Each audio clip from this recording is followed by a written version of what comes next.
Welcome to the Online Great Books podcast, brought to you by OnlineGreatBooks.com, where we talk about the good life, the great books, great conversation, and great ideas.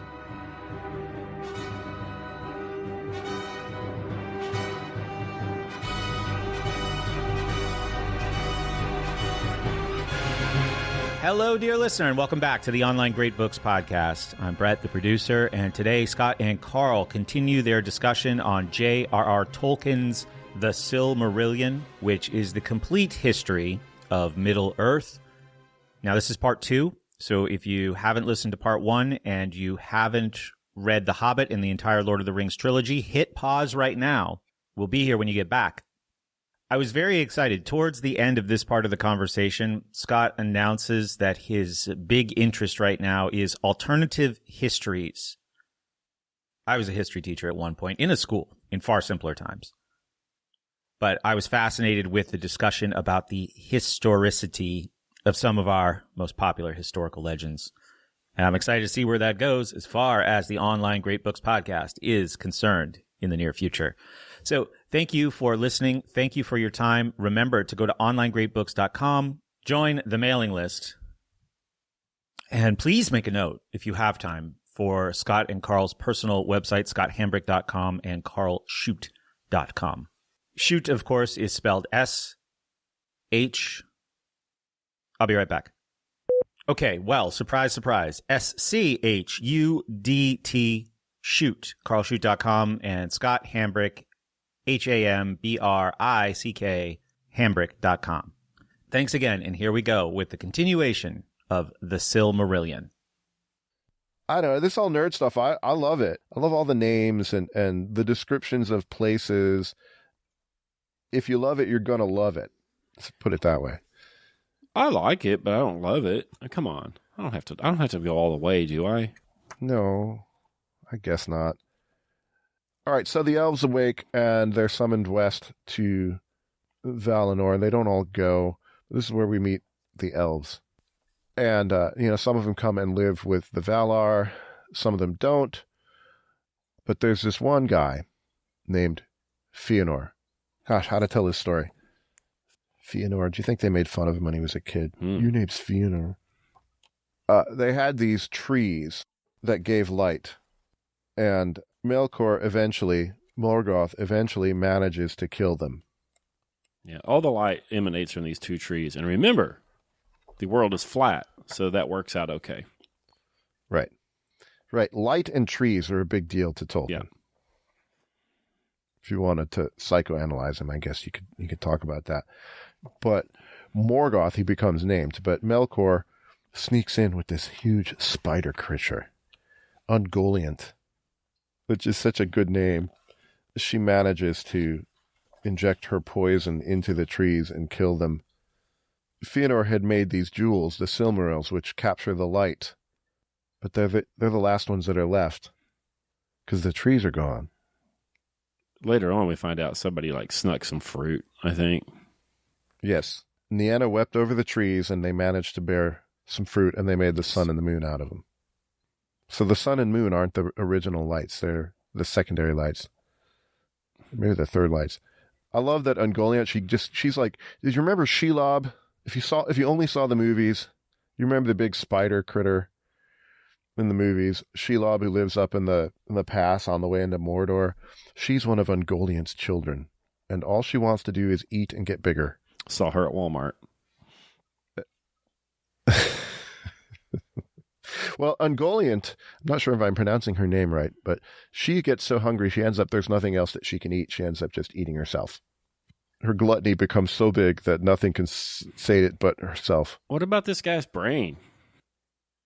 Which guy? Tolkien. He would have had to have been thinking about the nature of evil a lot. Mm-hmm. But unlike Martin, not taken over by it. Martin seems fascinated by it. He's fascinated by it, and he doesn't even know it. He doesn't even know how black and evil and awful he is. He has no idea, which is how it works, I think. Gosh, there's lots of rape and incest in the that's what a fat neckbeard would do, because he can't conceive of like proper sex. He has no idea what that would be like. Let me psychologize him. Yeah, well, there aren't a lot of women in Tolkien's work. I mean, there are, but they're not usually main characters. They're usually aspirational. So before we get to the story of Fëanor, Fëanor makes these 3 jewels, and they become a point of contention because now they're the only leftover light of the trees, and everybody wants them. I was joking with Scott earlier. They're the worst artifacts you could get in Dungeons and Dragons, because if you had the stat sheet for them, what are their properties? Do they make you mighty? Do they do things to you? No, they're just pretty. Really bright. If you're evil, it'll burn you. They are just objects of covetousness. Yeah, it's just beautiful. And Morgoth ends up stealing them. Morgoth is Melkor. Ends up stealing them and putting them in his crown, even though it burns his hands black to do so, which, Tolkien says if it's a rich story, you can come up with all kinds of allegories. The idea of the Lord of Evil, the Dark Lord, loving the beauty so much, coveting the beauty so much that he's going to pick him up and stick him in his crown, even though it burns his hands and his hands are forever pained. Yeah, Karl, you talk about him as being just pure beauty or, very beautiful or whatever. And for me, they're just objects of covetousness. But they wouldn't be objects of covetousness unless there was something to covet. The problem is the problem isn't that Fëanor made these things. It's that he made them and thought they were his. But what's their purpose, though? Okay, so there's subcreation. You have Iluvatar does whatever he does and has these creations of his, and they do subcreations, and they create the light of the trees, and the light of the trees gets captured in the gems. It's like, 3 or 4 levels of subcreation, and this Fëanor character, this fiery elf lord, thinks, they're mine and my son's. But they're not. I mean, they sort of are. So to be able to subcreate and then not to be jealous of your subcreation, I think is the way to do it, at least in the stories. But he couldn't do it. Yes. Sure. That is certainly there. But for me, I look at this and I'm like, his subcreation is improper because it has no purpose. Like, what's the telos of these things? To be beautiful. Just to make people kill each other. Well, that's what they do, in effect, because it's a fallen world, but it's not the fault of the Silmarils. No, I think if they had proper beauty, they would have other functions, too. I think the fault is in the people, not in the objects, which are works of art in themselves. I don't think they're evil in their creation. I mean, objects are just objects. Yeah, the problem is in not letting it go. I mean, it'd be like, I don't know, you've got your 54 acres, you're going to work your land and make it and fruitful and probably beautiful. Well, is it yours? Yeah. But how tightly are you going to grasp it? When you come to the end of your days, are you going to kindle a great fire on it and burn it to the ground so that no one may ever have it again? I won't make my offspring swear an oath. Blah, blah, blah. Well, you're right. The objects are objects, and the fault lies with the fallen, harmed people.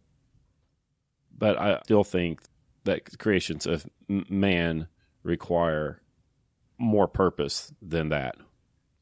Well, they end up having a purpose. So 2 of them get lost. One of them falls into the earth. One of them gets thrown into the ocean.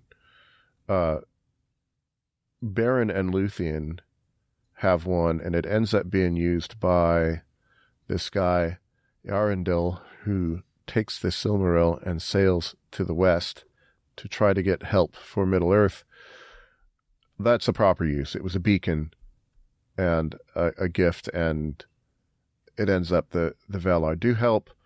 but he can't go home again because he's left the mortal realm and gone to the immortal realm, and you can't play both games for some reason.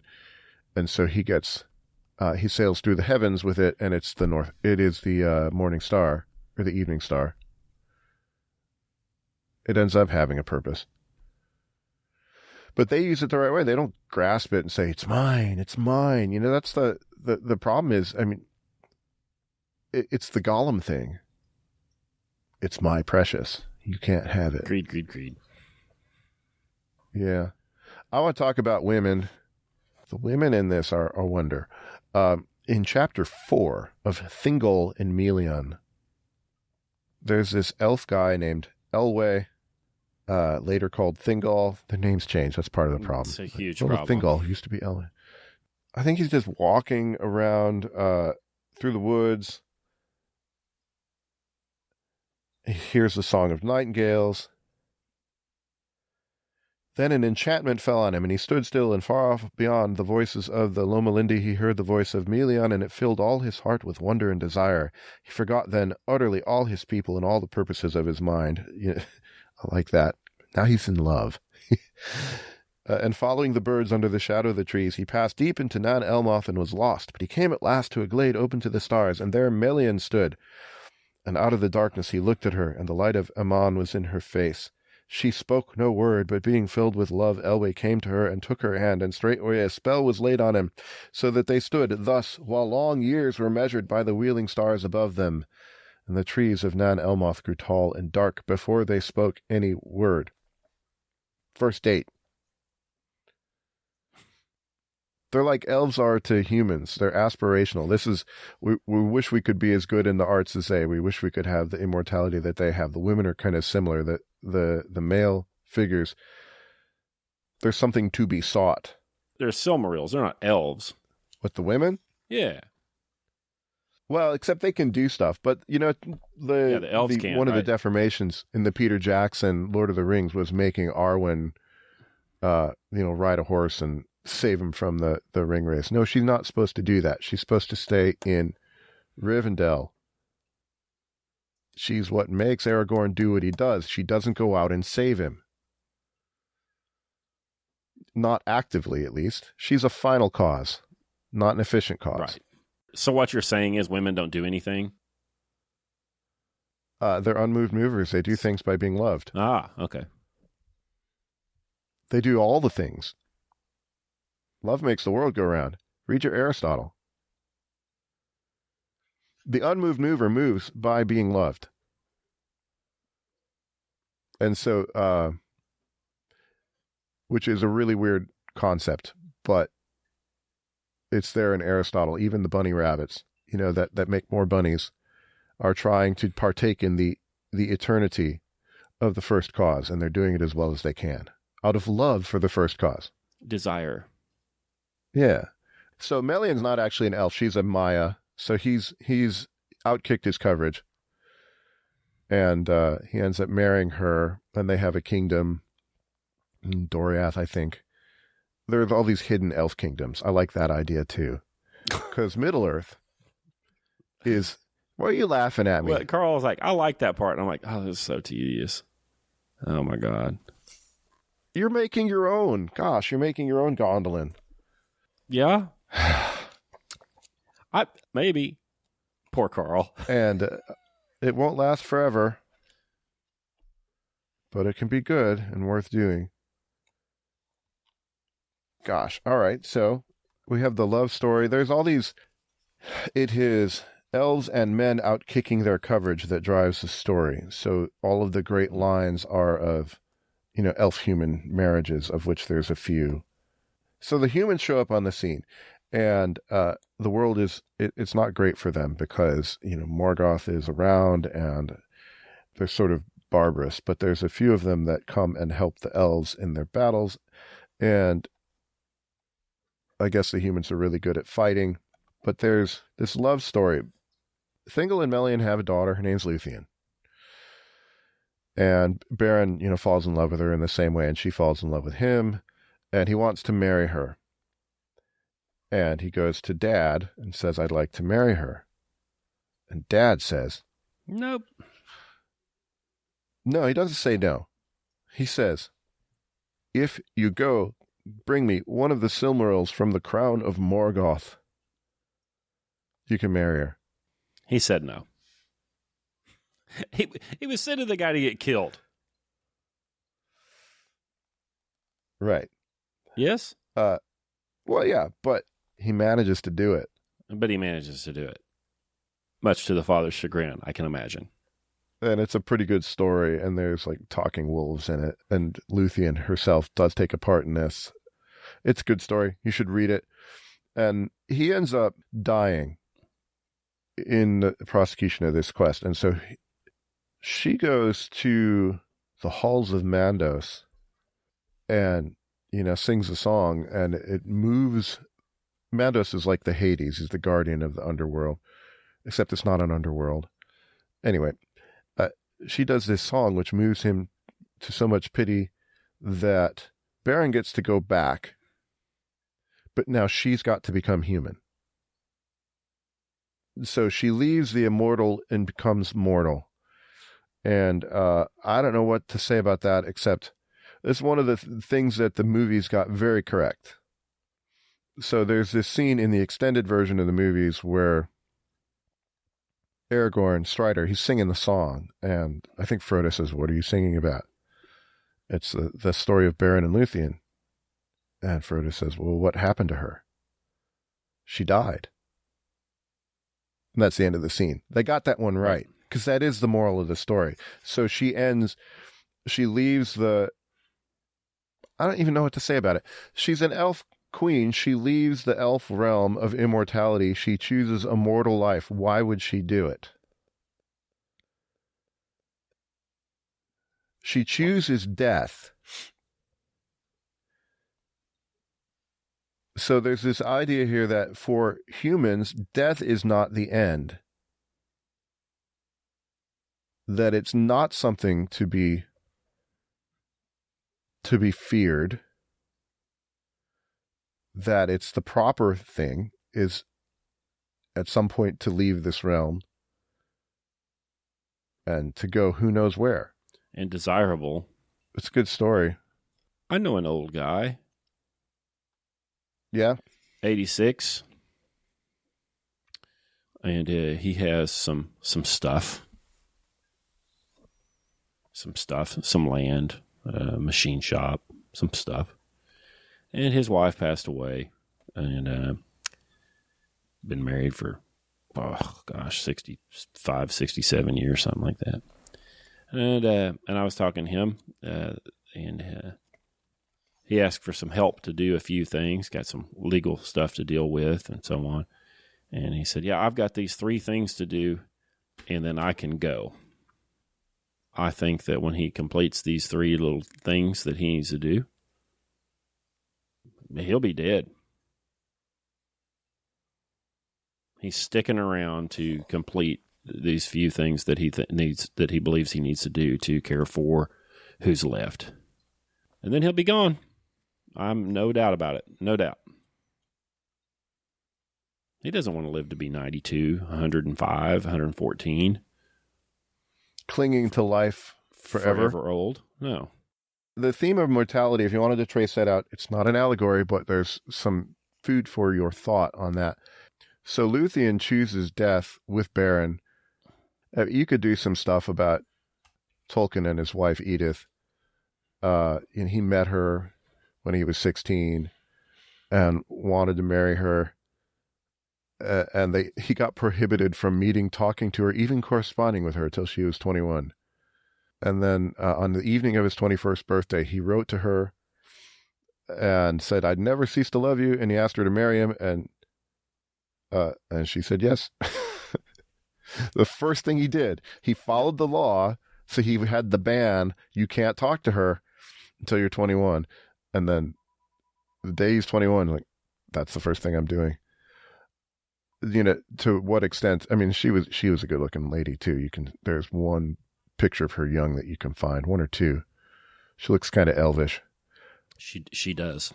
And they get married in 1916, and then he's off to war. Terrible. go get me a Silmaril from the crown of the Kaiser. So he's got to go do this quest, and he manages to make it back.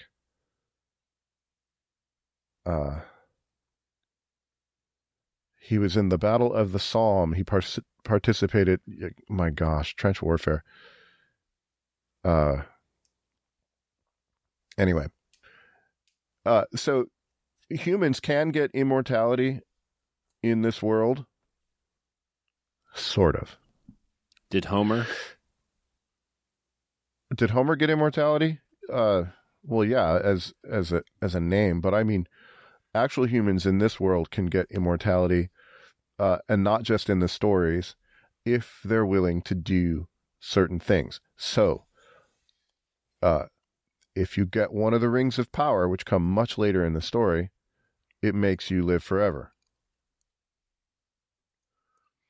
But you just get thinner and thinner and more stretched and stretched. And there's Bilbo's famous line, I feel like butter that's been stretched over too much bread. So life is a very good thing. Is it to be clung to with the fierceness that Fëanor clung to the Silmarils? The boomer would say yes. The boomer might say yes. The transhumanist might say yes. Yes, we're going to make you live 500 years. For what? To what purpose? 500 years of what? So that you can see in utero sex change operations. So that I can eat cricket protein and... My clump of cells identifies as... I saw a fucking article about insect oils. You know, Yes. They're going to be squeezing roaches so that you can fry your crickets. Fried crickets in roach oil. Oh, gosh. No, it's time to go. It's, life is a good thing, but it's not the only thing. You'll have that and you'll love it. Oh, so good. Let's just keep on clinging to it. Gosh, I don't know what to say. It's such a thick story. It's so much a part of my life that it's hard for me to tell the listener, why you ought to read it. I don't know that you ought to. No, don't, unless you've read the big trilogy several times. Yeah, I think it is very, very good. If Tolkien is as big a part of your life as he is of mine, then you got to read Silmarillion. I have not dug into all the unfinished tales that Christopher Tolkien published, kind of saving them for the twilight of my years. I'll probably read them, but I'm not the biggest Tolkien nerd in the world. No, you're not. I think I'm like 10% of the way. Those guys are insufferable. And they're going to listen to this show because they're going to Google, they're going to go to iTunes and just look up Tolkien in the podcast store. And, you guys are terrible. No, they shouldn't read it. Okay, so if an author writes something and he has the clout that Tolkien had and then chose to not publish it, should it be published? It's not like he never got a publishing deal and this is a treasure that was found in an attic somewhere. Like, this guy could have published anything he wanted to, and he chose not to. Well, I think he wanted to get it published eventually. It's an odd book by an odd guy that is thoroughly wonderful, but might not be for you. This is for deep fandom. So I'm glad it's there, but you need to be a heavy duty fan, and I'm not. I've read the stuff a couple times, and I think it's wonderful. Of all the stuff we've read on this show, people ask all the time, "What's going to make the canon? What's the next book?" Probably the Lord of the Rings set books. Probably. Mm-hmm. It's a new genre. It's complete. It's excellent. It will become the mythology of the English-speaking peoples at some point, maybe after they're all gone. I think it'll make it. I think there will need to be an account of the Civil War at some point. We've got Thucydides and the Peloponnesian War. I think the Civil War in the Yeah, in North America, it'll have to be covered somehow. So anyway, I think the Lord of the Rings thing will make it, just like the Iliad and the Odyssey made it. So if Homer had a prequel, or we had, his notes, I think they would be important, but not as important as the Iliad. Yeah, well, Iliad and Odyssey are probably part of a cycle, but we don't have the rest. Yeah. I don't think the Odyssey that we have is by the same person that wrote the Iliad. I know that's what you think. What do you think? I think it is. I don't have enough reason not to think it is. Stylistically, they're completely different. Yeah, well, that's why Silmarillion's completely different from The Hobbit. That's different true. Stories require different styles, and if you're a good author, you're probably going to change your style. No. Or was the Iliad never supposed to be published in his son? Pick it up. Homer Jr. Yeah. Christopher Homer. Yeah, he lived to be 114. Compiled the notes. I want to give you so my favorite part of the whole story that floored me when I was a kid. So in the Kindle, this is location 3533. So I was going between Kindle and the text, so I don't know where it is in the book.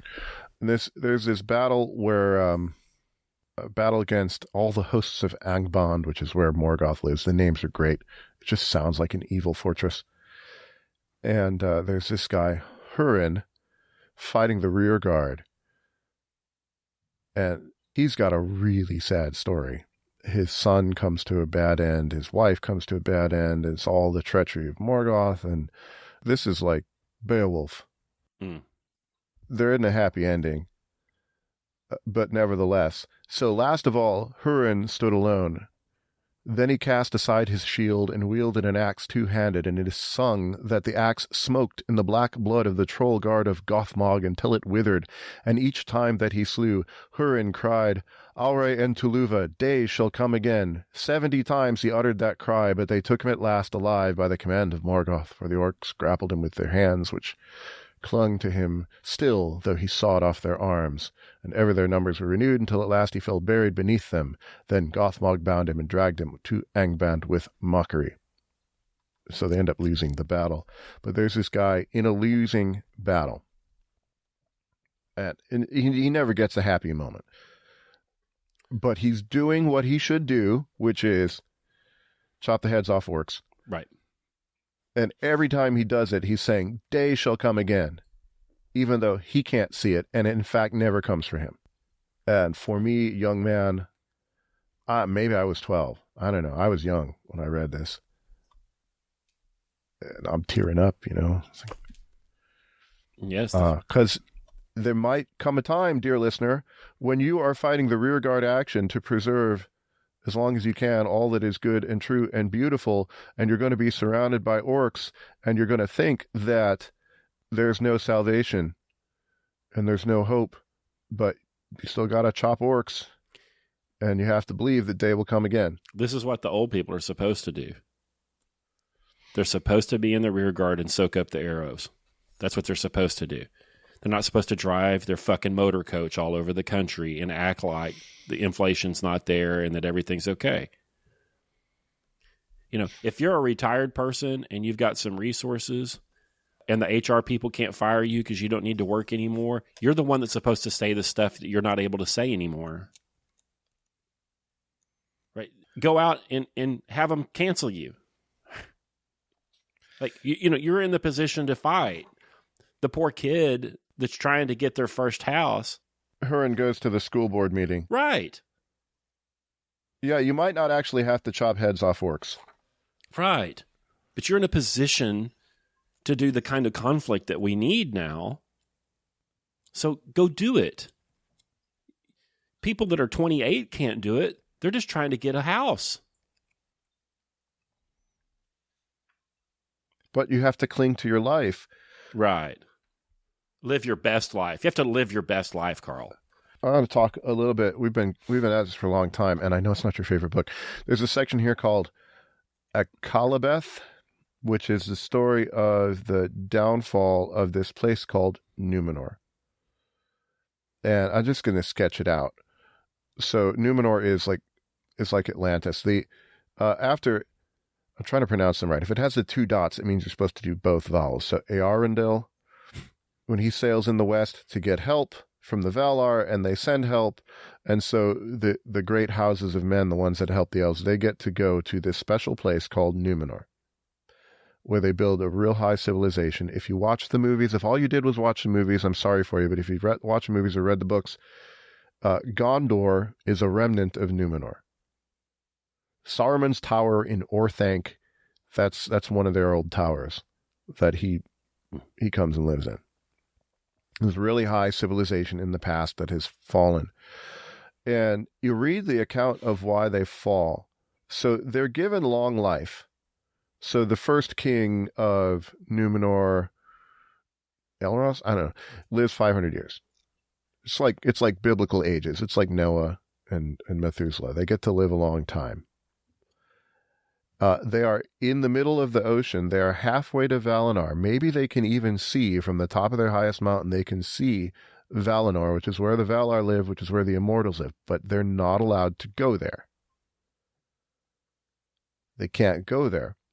But anywhere else in the world they go, they could sail anywhere else and go back to Middle Earth, and they do, and they can be as great as they want to be. They just can't do this one thing. It's like, you may enjoy all of the fruits of the garden, but of the fruit of the tree of life. Right.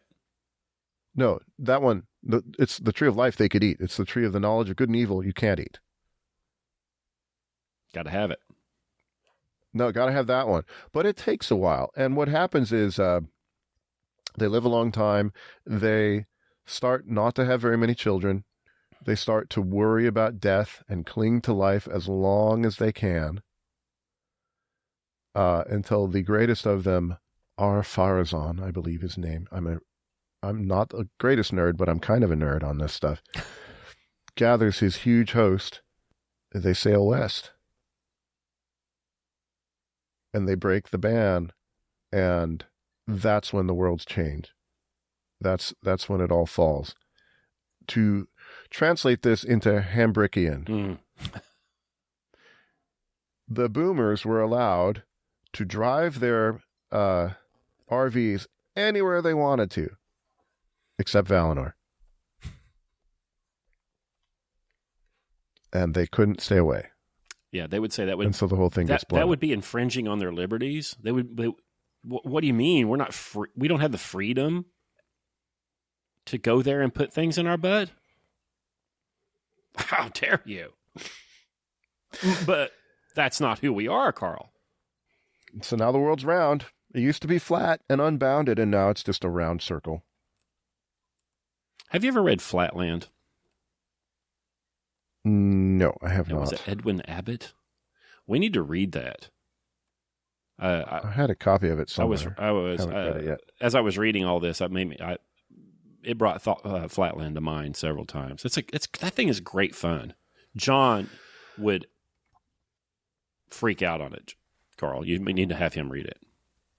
I'm just flipping through the index. If you are, I don't know what the right description for me is on this stuff, but there's a 43-page index. I know.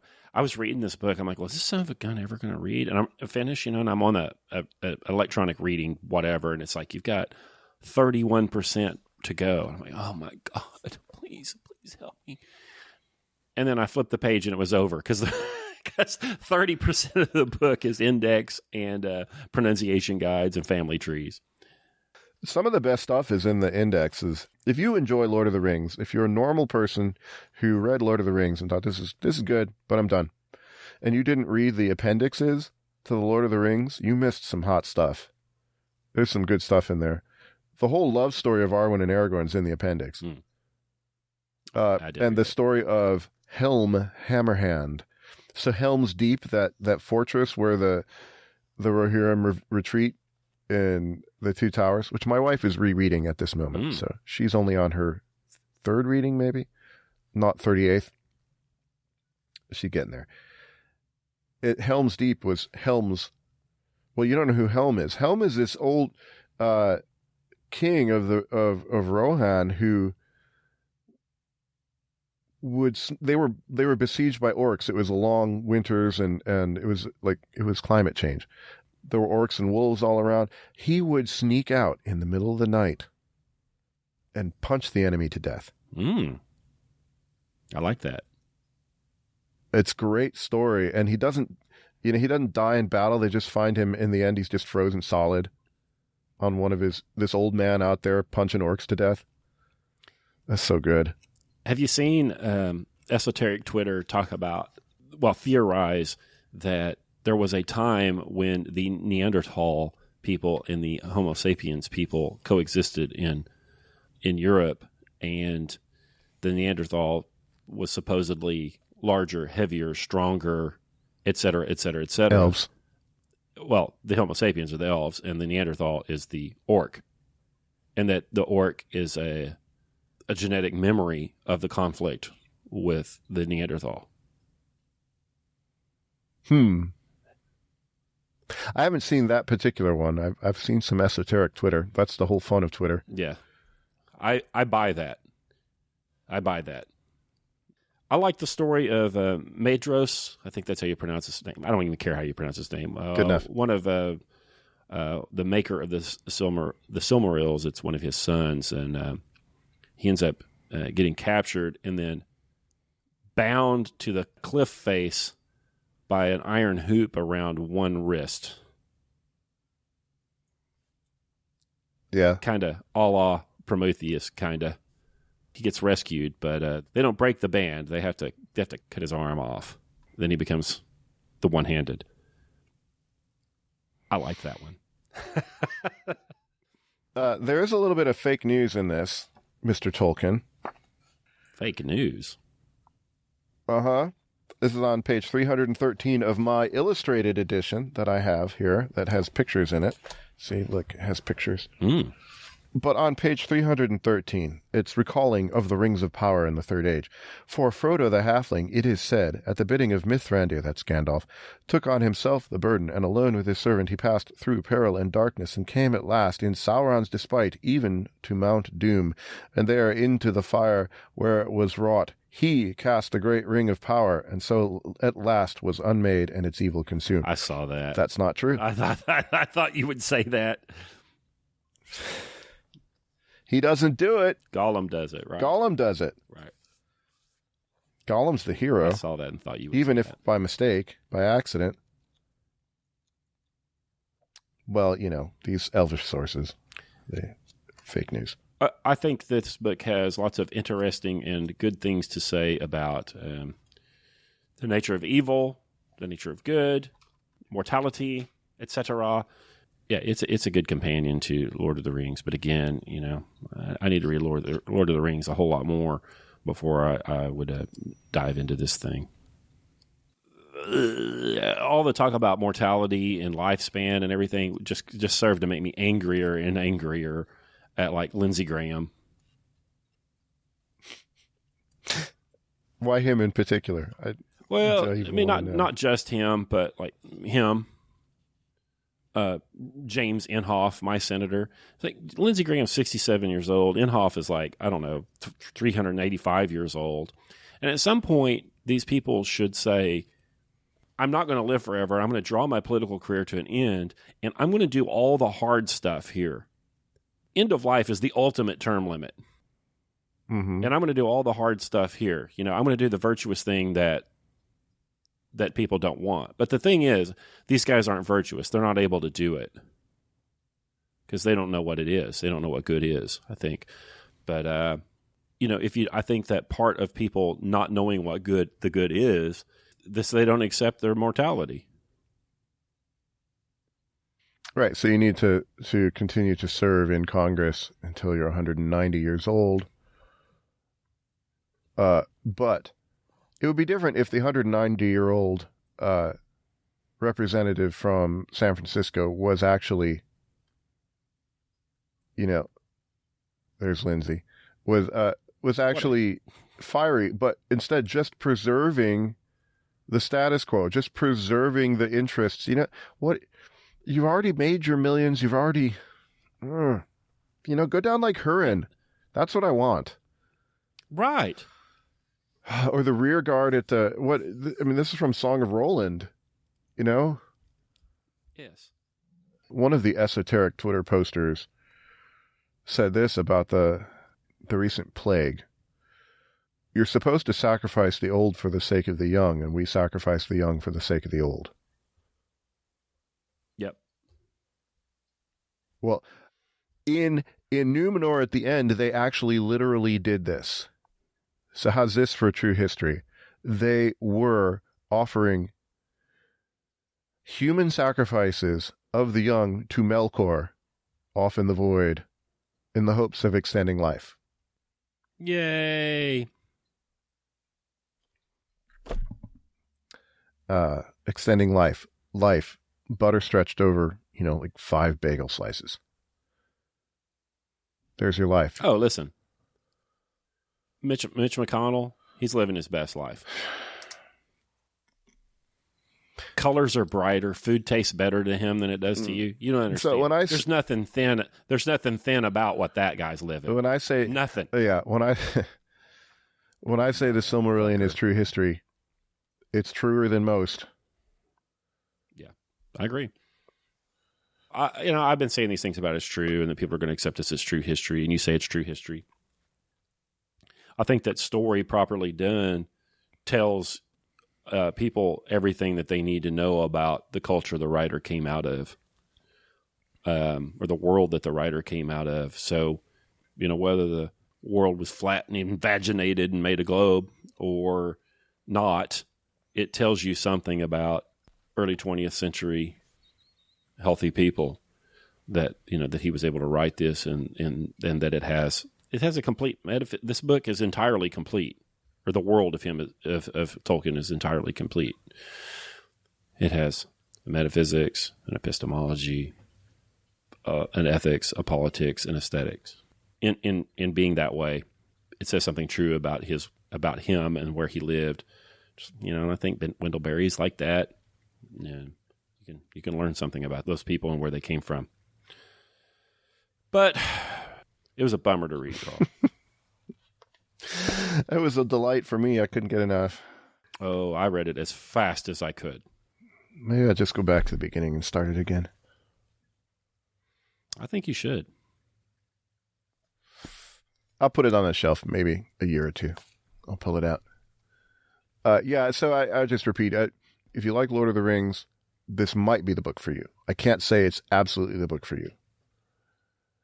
Because, it is the begats. If you are a Christian and you like the Gospels, that's all right. Should you read the begats? Sure. But do you hold them in the same esteem? You're going to read them and say, well, I'm glad I read that. Like, right. Leviticus, you're going to say, oh, yes, that was interesting. I'm never doing that again. Well, here's the thing about reading that kind of stuff. One of the things about reading that kind of stuff. You've got to read it to know where it is so that you'll have it in your fund of knowledge and you can go reference it when you need to. Right? So you read the Silmarillion and you familiarize yourself with that world in the maps in the back and the appendices and all that stuff. And then when you read The Lord of the Rings, you'll probably pull it off the shelf and go look up, more about that thing in the Old Testament of Tolkien's world. I think there were some wieners, I don't know, that wrote some world building guides for the world of Dune. Mm-hmm. That they weren't Frank Herbert, glossaries and maps and specs for weapons and all kinds of nerdy stuff. And I was a kid, I'd look at that, and that kind of stuff exists for the whole Sherlock Holmes world. And here it exists, and the guy who created the world wrote it, and that really makes it special as opposed to some. Yeah. Can you imagine the kind of person you'd have to be to write that for the Frank Herbert universe? Yeah. And so, dear listener, I want to tell you, when I suggested this book, Scott said something like, it's not going to be a bunch of poetry, is it? Oh, I hate the fake poetry. I hate it. Hate it. I can't read it. I can't read 2 words of it. If you skip the poetry in Lord of the Rings, well, I did. I'll say 2 things. If you're the sort that skips the poetry in the Lord of the Rings, probably the Silmarillion's not for you. However, there is not much poetry in the Silmarillion. I don't think there's any. No. There's one song. So it's kind of a gatekeeping thing. The elf poems that Bilbo translates, if those make you flip, this probably not your book. Oh, good Lord. All those poems and the songs and the Lord of the Rings, I don't know, man. It misses me. It misses me. My interests come and go. Just because I'm not particularly interested in one thing at one time doesn't mean that I won't be or haven't been, or that it's not good. But I don't know. I'm fickle, and right now the thing I'm most interested in is just alternative history. The whole concept of history, and the whole concept of history. Historiography. How do you do it? What is it? How do we know what's true? I love reading credible accounts, contrary credible accounts of the same events. That kind of stuff really is interesting to me right now. So when I was reading this, that's the kind of thing that I was seeing in it over and over again. How is this different from historiography of World War II or whatever? I used to write a little newspaper column for the local paper on Wednesdays about small business. Have I told this story, Karl? I know that you used to do that. It was about small business stuff, and I'd send the thing in, and the next time I would see it when it got published,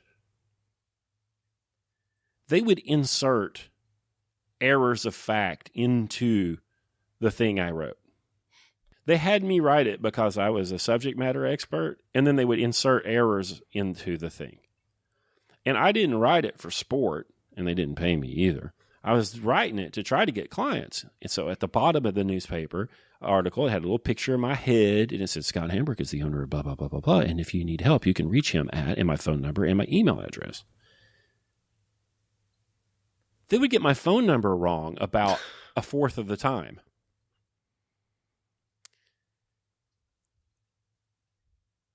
I have been interviewed for newspapers and television shows and stuff back then. And they would always get something wrong. So this story isn't going nowhere. So what the hell is history? Like I could write the fucking article and send it to my editor, and they would destroy it and publish it. And then you go get history, whatever that is, and then go read it. Like, what is it? How does it map on what actually happened? Did the stuff in the book happen at all? I have a big chunk of Livy I have to plow through for, I think, next week. I hope it's Thursday, not Tuesday. You need those extra days. Yeah. He was talking about Hannibal and his father and the Carthaginians and the elephants, and how much of it happened? How would I even know if it happened? And then, does it even matter if it happened? If this is our cultural institutional knowledge, what are in these accounts, and this is what informs our decision making and how we interact with people in terms of war and politics or whatever. Does it even matter if it happened? It becomes knowledge whether it's true or not. I think it matters if it happened, but no. Yes, it matters if it happened because it matters if it's true. Wait a minute. Does it have to happen for it to be like big T true? So Thucydides, did it actually happen like Thucydides said it did?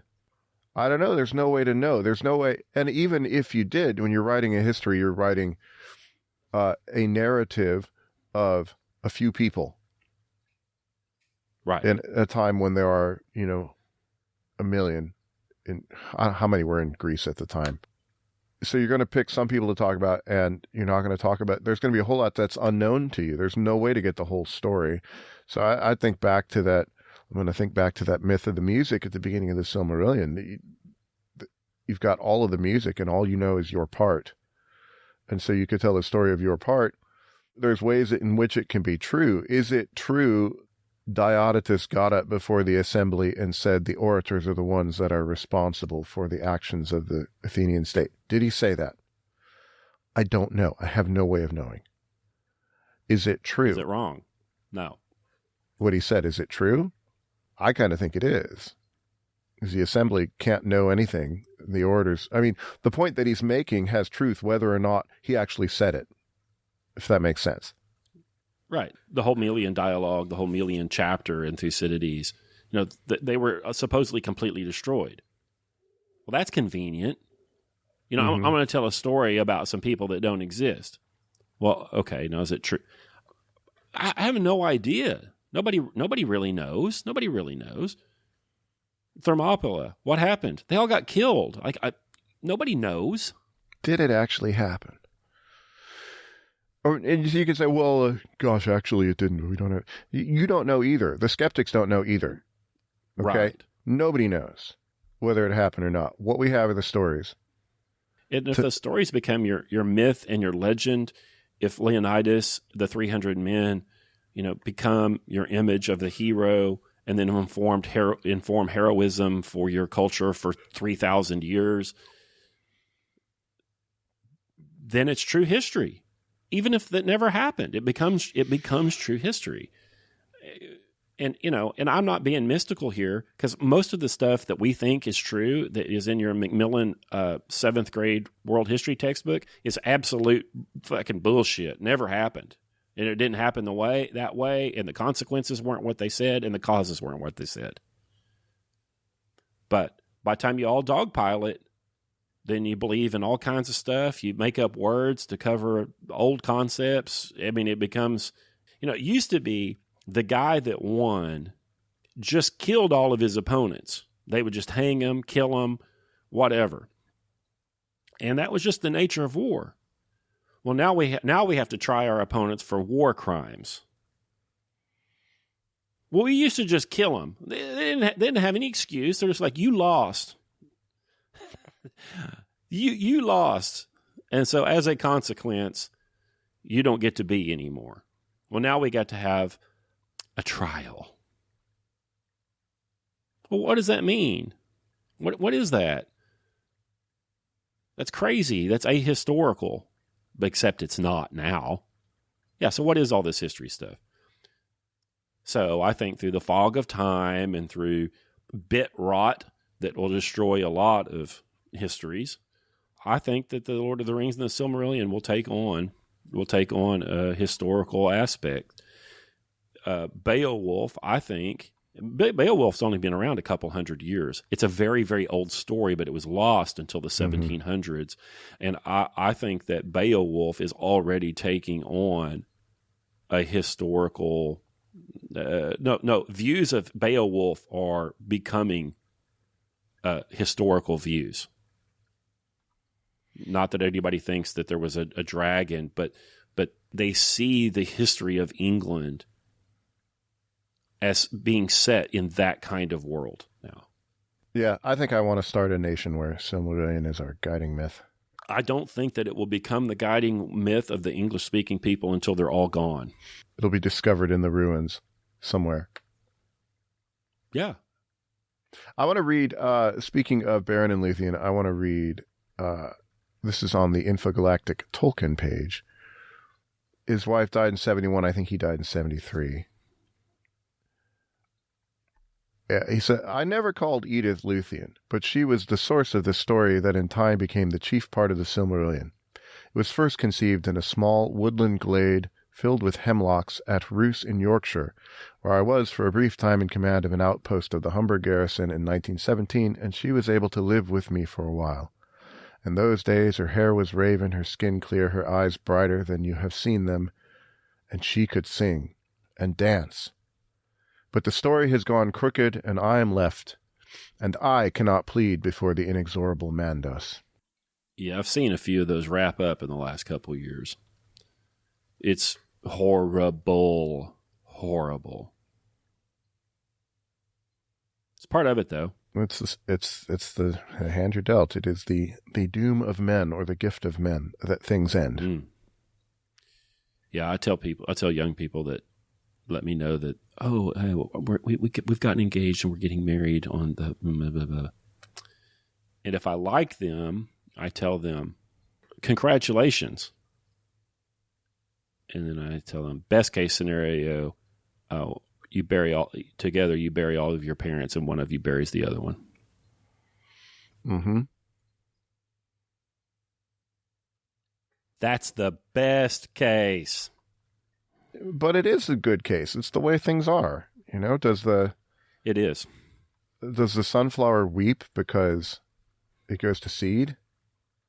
If it does, it's like Fëanor and the rest of them.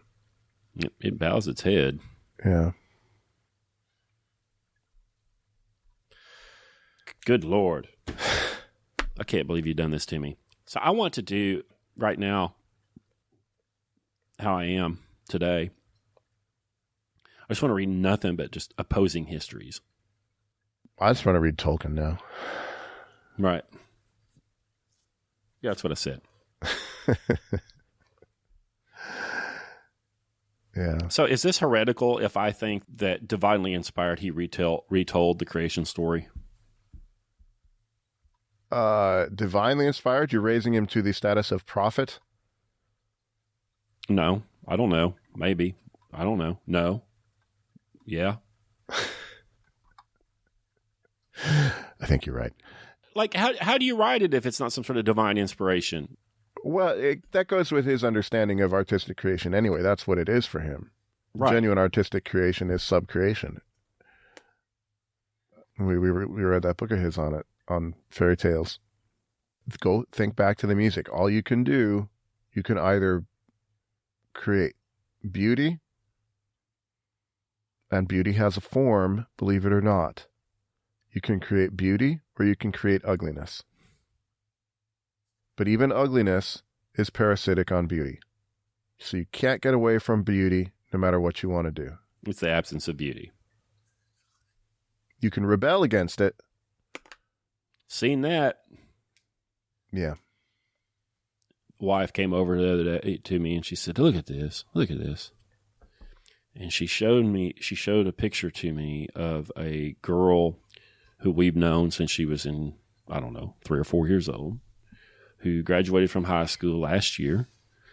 And she was a shiny-haired, bright-eyed 9. The picture of health and beauty and vitality and youth and promise.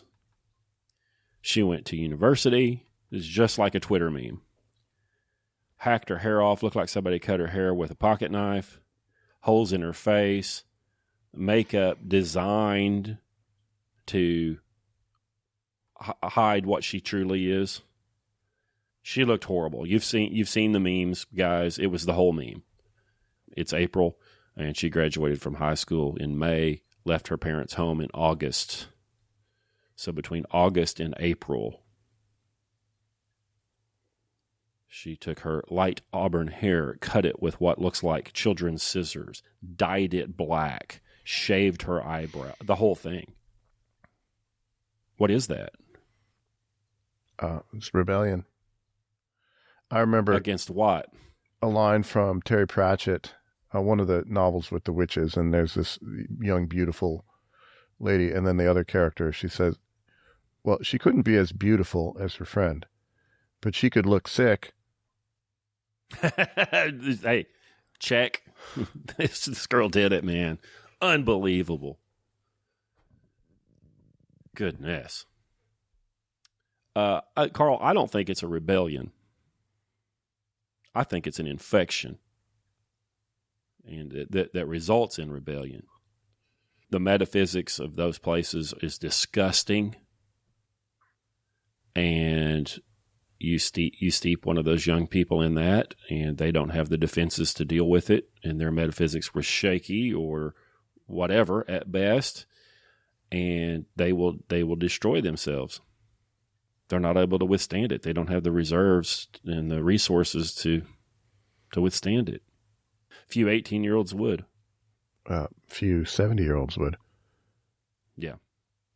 Socrates tells a story of the statues of Daedalus.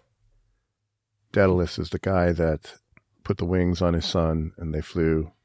And but he would make statues that were so lifelike that if you didn't chain them down, they would walk away.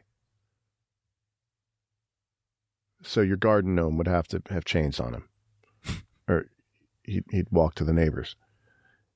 And Socrates says this is what even true opinion is like. You say metaphysical reserves. He thinks if you don't have true knowledge, you may think you believe something, but it'll walk on you. Mm-hmm.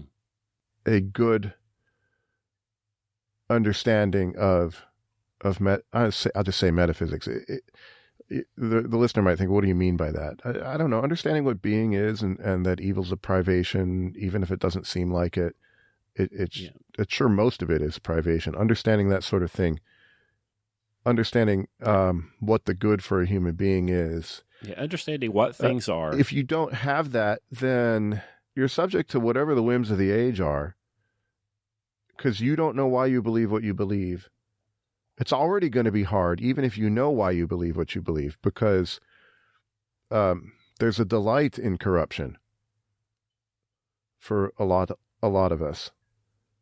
Not for all of us. I mean, that's Augustine's pear, right? Yeah. Yeah, it's like that. You can eat anything you want except that tree. Well, now what do you really want to eat? I used to draw in class. I used to teach the Confessions a long time ago. And we get to that part, and I would draw a button on the board and color it red with the marker and say, whatever you do, don't press the big red button. And immediately created in all of those students the desire even to go up and press it, even though it was a fake button. Yep. Yeah, things can walk on you. So time down. Feed yourself good stuff. The slippery slope is not a fallacy. Yeah, things will walk on you. The slope is slippery. So stand like Huron, chop those orc necks. Yes. Daylight will come again. Oh gosh. So what? Next trip is as much Gibbon as we can take, starting with page 1. Sure. Let's just do that because I don't have the time to edit out a chunk. I've never read a page of it. It's been on my list for a long time, and I hope it doesn't never stink. Read a single page. Oh, there's no way it stinks. There's no way it stinks. Here's how you know it's good.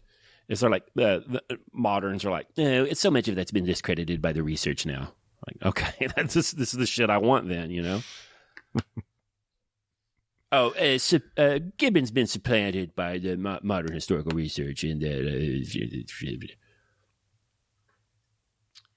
I continue to get feedback from the Shelby footing, and some of the feedback. There are a lot of Civil War cranks, Karl. Do tell. No, you don't need to tell. I'm pretty sure there's some Civil War cranks, but I also have gotten. Foote is not what historians would call a historian. I think he does history, and therefore he's a historian. But you know, he's not at a university. He's not the typical guy. You know, he doesn't have a research team helping him write his book like David McCullough or whatever. I've had a number of people email and say, "This is why history experts are important to help us interpret this." And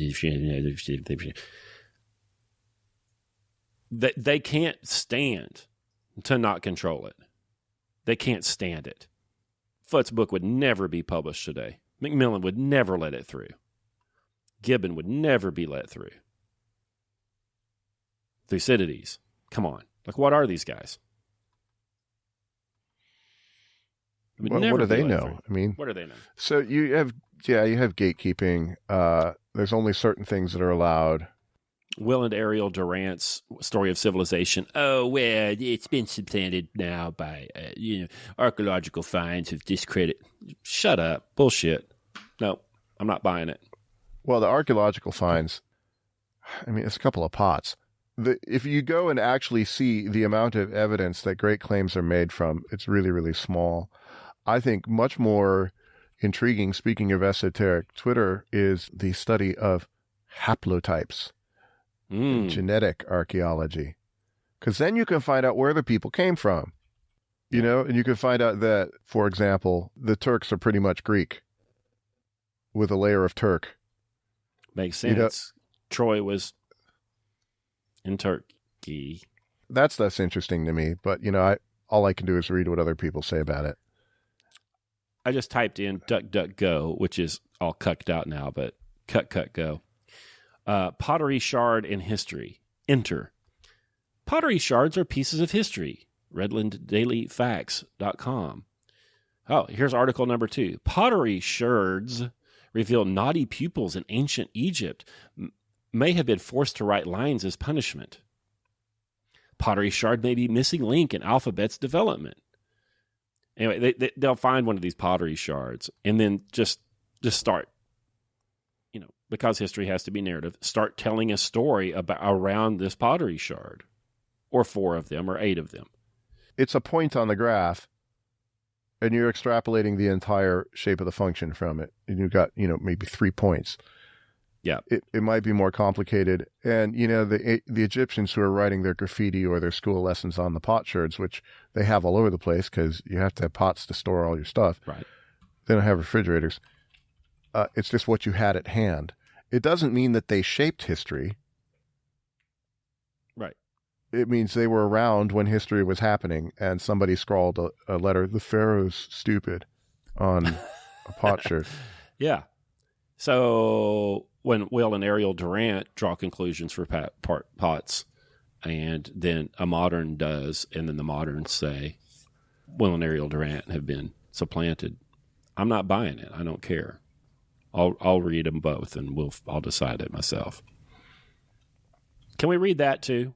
Will Durant's Story of Civilization. Can we do that one? I think I have it all packed away. All of it? Yeah, we're going to get Gibbon. We're going to get Foote. We're going to get Will and Ariel Durant.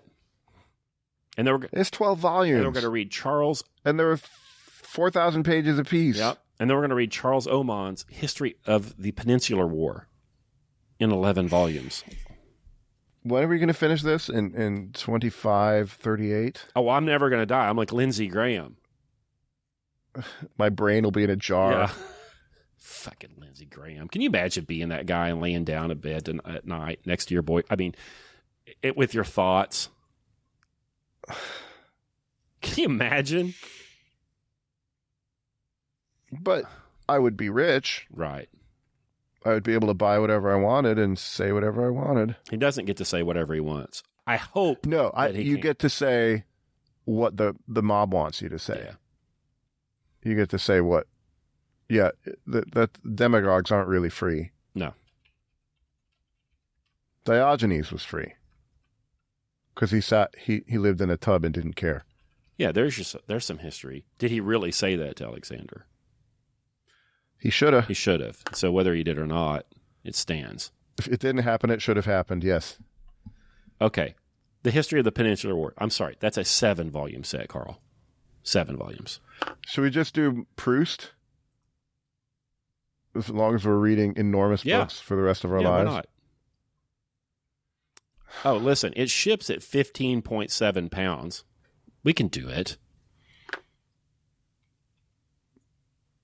Well, if you're going to do that, why not just get the big set, I forget what it's called, of the collection of all the Civil War documents, all of the dispatches being written back and forth. That took about 3 bookshelves. Yeah. You know, and there's one of World War II and World War I. Start on page 1. The weather was bad and sent 3 soldiers out to fetch a mule. Oh, man. Look at this, though, Karl. Look at that. Come on. Mess around. Huh? Does that not fill you with desire? It's an infinity pile, Scott. For which I would need an infinity shelf. Yeah. I just showed Karl a picture of the 7 volumes of A History of the Peninsular War by Sir Charles Oman. Yeah, well, there's that. We're going to crack Gibbon's History of the Fall and Decline of the Roman Empire. I'm going to do my best to read all of it. We've said that we're going to start at page 1 and cover what we can get read by the next time. I want to try to read all of it, and I'm going to spend most of my time trying to talk about the stuff Karl didn't read for the next show. Is this a contest? Yes. No, it's not a contest. A lady quit Online Great Books the other day because she said she didn't like my prepper mentality. Yes. And I said, okay. But I've written a couple of posts at scotthambrick.com. One says, we are cursed with living in interesting times, where I make a little list of things maybe you might want to get.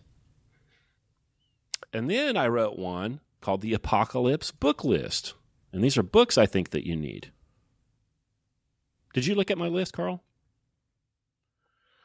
No, I didn't, because I had too many books to pack already. So, you don't have to. I've got the Foxfire books, the Gingery books, the Ball book of canning and preserving, the Iliad, the Odyssey, a complete Plato, a complete Aristotle, Boethius's Consolation of Philosophy. I don't have the Foxfire books, but I need them. Need them. Aquinas, Summa Contra Gentiles, Summa Theologia, Dante's Divine Comedy, Hobbes' Leviathan, Machiavelli, The Prince, Machiavelli Discourses on Livy, Machiavelli Art of War, Clausewitz on War, the Landmark Thucydides, the Landmark Caesars, the Landmark Herodotus, a Bible, Gibbons, Oman, and then there are a few other little things on here too. Hoyle's rules of games. Like if it hits the fan, you need to have some game rules around so you can play cards or whatever. Durant's Story of Civilization, an Oxford English Dictionary, micrographic edition. Stuff like that. You need those things. Well, and you could go to karlshoot.com and read Why I'm an Existentialist. Yeah, I read that. I still don't get it. So you don't, one of the points of that, you don't, look, as for Hambrick being a prepper, no, I don't think that's true. He doesn't have a bunker. You know, no, it's just having a really big pantry. Yeah. It's true. Which the worst that can happen from that is you have a really big pantry and you've got a whole lot of beans. You don't have to buy beans for another 15 years. Yeah, prepping is bull anyway. Like if civilization breaks like an icicle, just goes click and then it doesn't work anymore, you can't save enough food.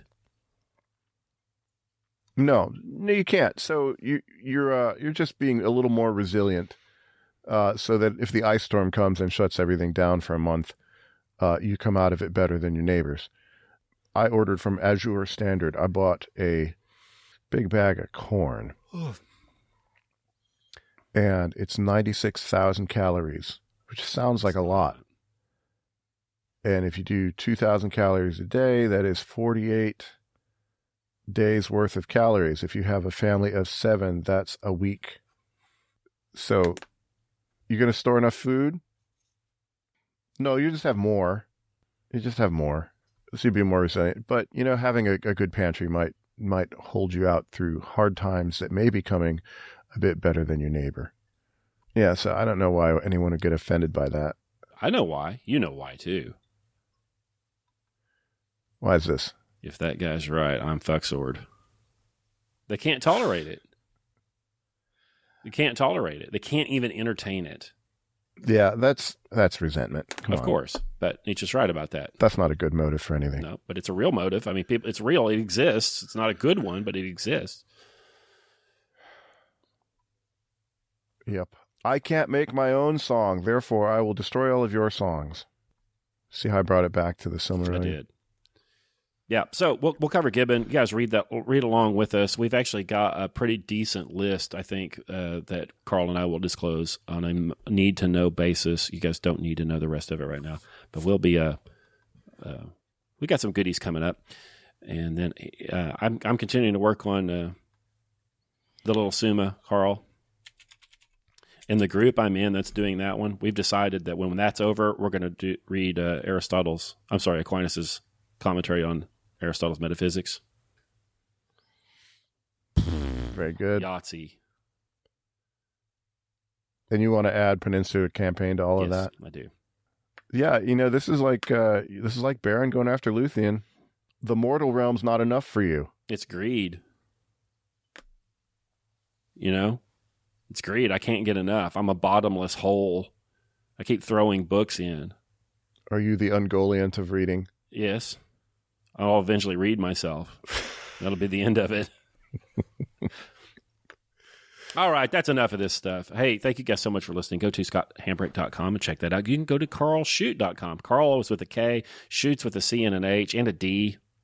It's hard to pronounce, hard to spell, easy to pronounce. Just think Kraut and you'll get it right. Go to onlinegreatbooks.com/podcast and get on the mailing list there. Times are tough. Discretionary income is shrinking. And I know that the fee we ask for there at Online Great Books is a bigger and bigger ask every day. But hopefully, as the weirding morphs into the great simplification, you'll want to do these kinds of things with us. So go there and at least get on the mailing list, and we can at least stay in touch and pass the show on to someone else, would you? That'd be a great help to us. And we'll talk to you in another week.